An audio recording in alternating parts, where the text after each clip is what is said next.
In today's session, we are going to discuss essay number 5. So, students, I hope that this essay series is really productive for you. You are getting ideas how to frame the answer, how to use connecting words. Pay proper attention to whatever words I am using, the manner in which the answer is being framed. These will be really helpful to you, not only in framing the answers for your essay, but also while you are appearing for your speaking exam. The question for today is, some people say that art subjects such as music, drama, and creative writing are an essential part of education, and every school should include them as its syllabus. Do you agree or disagree with this statement? Give your opinion and examples from your own experience. Students, इस question का मतलब क्या है? बहुत सारे art के related subjects होते हैं, not only drawing but music is there, drama is there, creative writing is there, जो कि एजुकेशन सिस्टम का बहुत ही इम्पॉर्टेंट पार्ट हैं और उन्हें स्कूल के सिलेबस में इंक्लूड ज़रूर करना चाहिए. आप इस स्टेटमेंट के साथ अग्री करते हो या डिसअग्री करते हो? You need to give your opinion as well as अपने एक्सपीरियंस से आपको एग्जाम्पल्स इंक्लूड करनी है. सबसे पहले we'll follow the format of answer. हम टॉपिक को इंट्रोड्यूस करेंगे. Creative skills learning subjects, namely music, drama etcetera, are essentials that develop skills in our lives. Many parents say that schools should concentrate more on academic subjects. To name these, mathematics, science, English, and other such subjects are considered more important. In my opinion, both academic and art subjects hold equal importance, and I will expand on the pros and cons of including arts in the school program further in this essay. Students, introduction में मैंने सबसे पहले I have talked about the centre of topic. हमारे topic का centre क्या है? That is art subjects. तो जब भी हम आर्ट सब्जेक्ट्स की बात करते हैं, so these are the subjects जो कि क्रिएटिविटी से लिंक्ड होते हैं, स्किल से लिंक्ड होते हैं. Therefore I have said creative skills learning के सब्जेक्ट जैसे कि म्यूजिक, ड्रामा, ये बहुत ही एसेंशियल, बहुत ही इंपॉर्टेंट सब्जेक्ट्स हैं. बहुत सारे पेरेंट्स कहते हैं कि स्कूल्स को एकेडमिक सब्जेक्ट्स पे कंसंट्रेट करना चाहिए. उसके बाद मैंने बताया किन सब्जेक्ट्स को इम्पोर्टेंट माना जाता है. मैंने लास्ट लाइन में अपना ओपिनियन दिया कि जो एकेडमिक सब्जेक्ट्स हैं एज वेल एज आर्ट के सब्जेक्ट्स हैं, they hold equal importance. And I will expand on pros and cons, means positives and negatives क्या हैं इस एस्पेक्ट के. I will discuss in this एसे.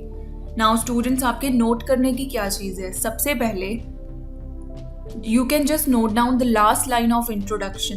आप इस लाइन को किसी भी टॉपिक में यूज कर सकते हैं irrespective of the subject of the topic. जैसे यहाँ पर एकेडमिक और आर्ट सब्जेक्ट्स की बात हो रही है.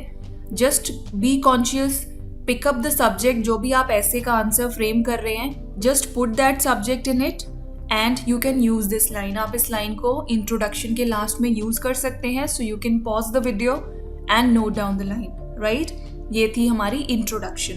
स्टूडेंट्स, अब हम देखेंगे paragraph number 2, that is point of agreement. इस पैराग्राफ में I am going to talk about academic subjects कि उनकी इंपॉर्टेंस क्या है. सबसे पहले we will read the passage. On the one hand, academic subjects are often required when we get into higher education options. Academic subjects may be considered as a very important foundation in the academic world. Personally, I have never taken an entrance exam of art subjects for high school or university.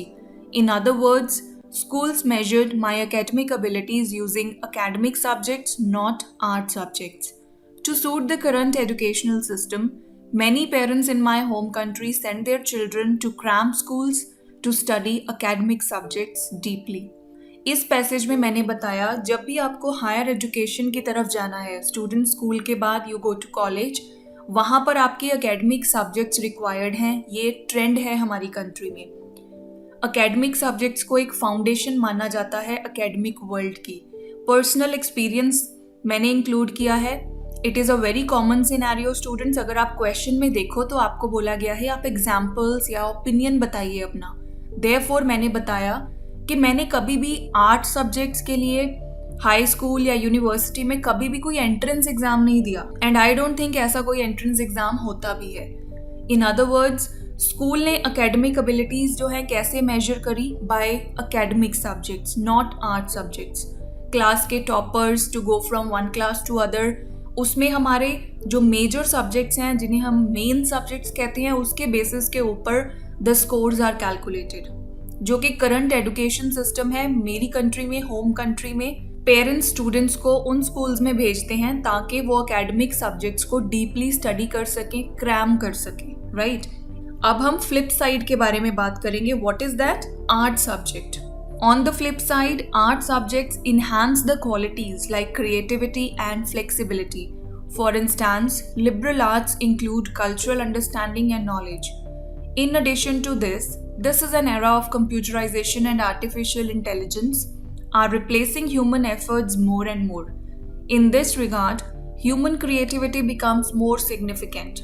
Therefore, art subjects are being more in demand to make a difference between individuals and computers. Paragraph number 3 में मैंने art subjects की बात करी, that they enhance the qualities. Students, जब भी art की बात आती है, कौन सी क्वालिटीज हमारे माइंड में आती हैं? The major quality that comes in mind is creativity. फिर मैंने एक एग्जाम्पल इंक्लूड करी है, एक सब्जेक्ट होता है liberal arts. What is that? उसमें नॉलेज होता है, अंडरस्टैंडिंग होती है किसकी? कल्चर की। इसके बाद I have included a point कि जो आजकल का एरा है, the world in which we are living, that is an era of computerization, artificial intelligence, जो कि ह्यूमन एफर्ट्स को रिप्लेस कर रहे हैं। इन दिस रिगार्ड, एक कंप्यूटर और एक ह्यूमन बीइंग के बीच में डिफ्रेंशिएट कैसे किया जा सकता है? The only thing is there creativity. जो कंप्यूटर है दैट इज नॉट क्रिएटिव। अगर ह्यूमन बीइंग को कंप्यूटर से डिस्टिंग्विश करना है, so what is the key? The key is creativity.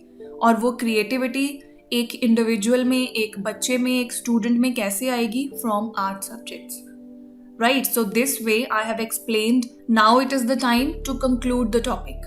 Conclusion में आप दोनों ओपिनियंस के बारे में थोड़ा थोड़ा बात करेंगे एंड एक बैलेंस्ड सी approach students you should give when you are talking about, let's say आप यहाँ पर एजुकेशन की बात कर रहे हैं, आर्ट सब्जेक्ट्स की, एकेडमिक सब्जेक्ट्स की, तो एक बैलेंस्ड सी conclusion is always appreciable. To conclude, both the subjects can be blended in school curriculum in an organized way. Art subjects can also nurture a better personality in individuals. So, participation in these classes should be encouraged as well as academic achievements.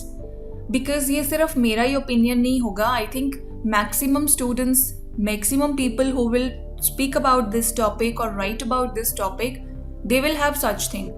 कि दोनों को एक balanced way में अगर curriculum में add कर दिया जाए, so that will be a great learning experience for the students. Therefore मैंने कंक्लूजन में बोला कि जो आर्ट सब्जेक्ट हैं और एकेडमिक सब्जेक्ट हैं, उन्हें एक इस वे से ब्लेंड किया जाए स्कूल के करिकुलम में, जो वे बहुत ही ऑर्गेनाइज्ड हो, ना ही एक चीज़ को निगलेक्ट किया जाए, मीन्स आर्ट सब्जेक्ट्स को निगलेक्ट भी ना किया जाए, और एकेडमिक सब्जेक्ट्स को इक्वल इम्पॉर्टेंस में, मीन्स इक्वल टाइम भी डिवोट किया जाए।